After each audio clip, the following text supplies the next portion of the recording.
Hi, howdy, what's up? Alright, this is part 2. I would highly recommend that you watch part 1.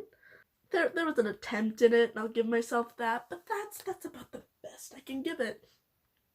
This one is a lot longer, so I will try my best to just go through this as fast as possible. Let's do this. Oh, come on, it wasn't that bad, Trevor said with a light laugh as we left the movie theater. You could so tell that was a green screen, I said back as Trevor rolled his eyes at me. Well, no shit, I don't think they can fly. You never know, I said, grabbing a piece of lemon licorice out of my pocket. I watched him shake his head at the ground. It's a good thing you're cute, he said as I laughed under my breath. Just, y'all seem to just not say the emotions you're meaning.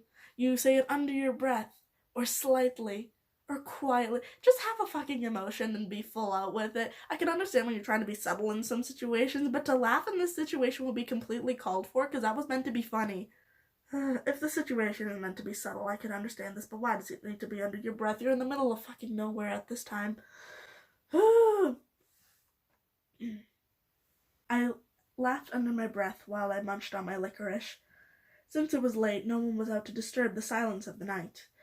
There were people in the theater, but it was such a slim amount that no one else went the same way as us. Yeah, as you can tell by this version, that they're also walking home super late at night. These guys are meant to be in grade 12, and you're telling me neither of them have a license? No, that would just be too easy. No, we need this plot to work. Someone needs to die. Bloodshed must happen tonight. What can I say? I said smugly with a shoulder shrug as I floated up and ruffled his hair. Aw. Okay, that's kind of cute. It was one of the few times he didn't have that sticky liquid cement he calls hair gel in, and it was so soft. Hey, he said, stopping as he batted away my hand, making me drop my licorice in the process. I thought you ate it already. What? I say, floating above his head so I could see his face, though it was upside down from the angle I was at. I was being a little more reckless since it was dark out and the only people that would be up at this hour would be drunks. Sounds familiar? Get down before someone sees you, he said cautiously and folded his arms, probably cold. The weather wasn't freezing by any means, but from him being so thin, the crisp April air was probably more cool for him than it would be for me. No way, this is too fun, I said, with a half smile, and I tried to look at Trevor's eyes, but they were covered by his sunglasses, so all I saw was my own reflection in my zero-gravity hair.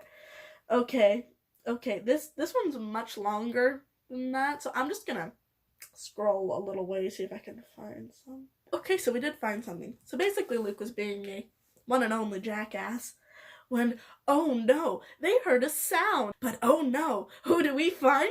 The villain. On page 1, no less. But it is not the same one we had saw before. Oh no. The noise came from a tall, pale female and a female. We couldn't say lady, woman, madam, mistress of the night. Female. How clinical. In a jade-colored cocktail dress and a jean jacket. Scandalous. Coming around the corner of the block. How did you hear them coming around the corner of the block? They're very far away from the block. What the fuck is happening? I couldn't tell how tall she was. No shit, she's far away. She seemed to be around Trevor's height, though that could have been from her tall, glossy high heels. I'm sorry, you can see her high heels from this far away in the middle of the night, and you can tell that they're glossy in the pitch black? From what I could see, she seemed to have a nice face. It was an oval shape, and she seemed to be wearing a lot of eyeliner and dark, smoky eyeshadow. You could tell about the makeup on her face, but you couldn't tell how tall she was. And again, she just turned the corner around the block, and you notice all of this in such excruciating detail. I couldn't tell much more about her except for the silver-colored necklace in the shape of a T. She seemed to stumble as she walked, probably leaving the club, and I'm going to guess those shoes wouldn't have helped her stay up very well either. She walked past us, but seemed to have a cold and hard glare towards Trevor. I watched her bring her hand up to her waist and under her jacket like she was about to hurl. Or was she? What's her problem? Trevor asked, confused, as I turned around to face him. His comment broke my concentration on the woman as I heard her keep stumbling as she walked. I shrugged at Trevor's question, asked him one instead. How long do you think it'll take her until she breaks an ankle? I tried to change the subject. Hopefully not long, he said with a short laugh. Creepy bitch, he added, on rubbing the back of his neck. Y'all are some, sadistic little fuckers, aren't ya? On to the part y'all are waiting for, which is his death. This one's a little different, shall we? Only moments after, I heard the quiet snap of metal touching metal. You couldn't just say you heard the sound of a gun loading? Really? And a small twist of something being loaded. Run, I heard Trevor say it more forcefully, but I couldn't move. This couldn't be what I thought it was. I must be out of my mind. Oh. Before I could completely comprehend what was happening, I heard the hammer of a gun pull back. So this is a gun. Great. I turned to see where the sound came from, and I saw the woman from just a minute ago holding the revolver in her hands and had it aimed at us, specifically Trevor. I'm sorry, how do you know it's aimed at Trevor? Is she close? Because we don't know. I even read through this. We don't know. I couldn't react before the skull-splitting bang came from the gun and a flash of blue came from the muzzle of the revolver as a bullet released from the chamber. Okay, so in this one I think I made his death a lot shorter and I think it made it a little sweeter. But basically, bullet flies, it shoots him in the throat, which is okay, I guess, but he should have almost, died within a few seconds. And I tried to make this shorter, but I still made it 3/4 of a page long. You know what, I'm not even going to tell you what happens, I'm just going to read the last line. You'll be okay, I said, choking up, knowing he wouldn't. I wonder why. Maybe it's because he just got shot in the throat. I saw his eyes glaze over, his breathing stop, and his gaze still on the soundless night sky. No, you have to be all right, I said, propping up his body and holding him close to my chest.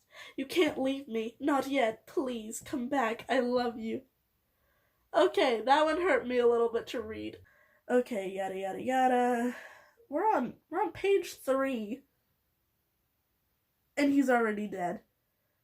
That's my job, kid. You should be thanking me. I saved you from that monster, she said as she turned to face me. I saw her grab her gun and heard her heartbeat speed up quickly.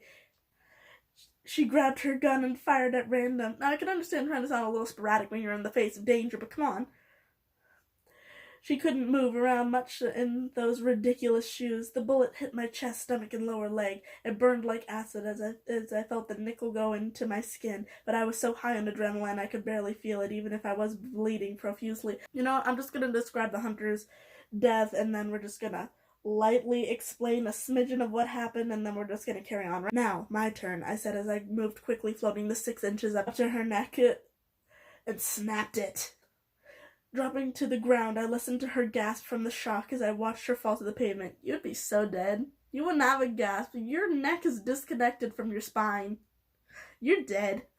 Moving up to her fresh corpse. Ew. I dragged my claws deep around her throat and the sides of her neck, making blood ooze and cover my fingerprints. Yeah, but now it's on you? So...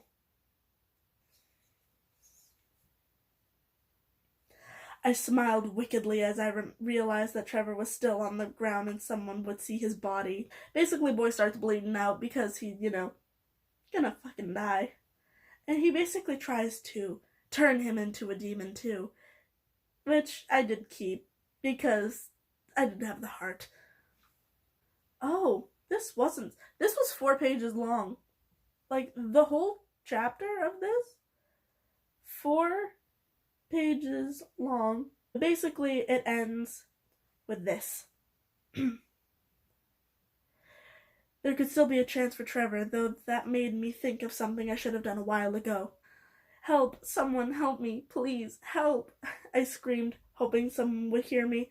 I got to my feet and looked to see if anyone heard me. I stumbled as I walked, snapping one of my ankles, but I couldn't feel it. I felt completely numb.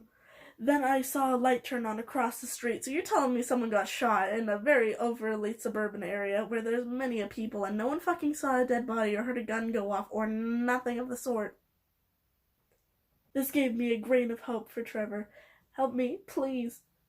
I cried as the world started to get fuzzy and dark. I saw someone run towards me, but I couldn't see who it was before I collapsed to the cement.